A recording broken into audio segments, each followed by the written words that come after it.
Luto ni Queen.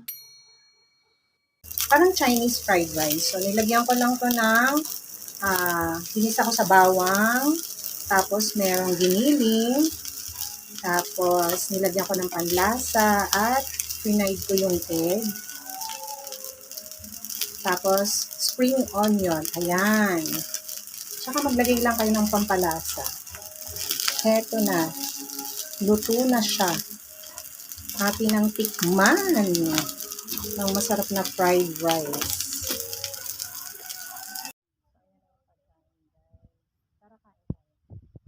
So, ito, meron tayo dito ng ginisang kalabasa. Tapos, nilagyan ko ng nourishit yung, tawag dito, fried rice. Tikman ko. Sarap.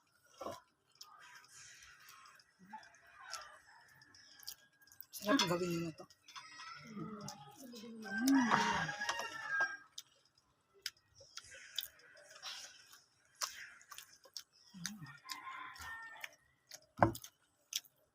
So, paano guys?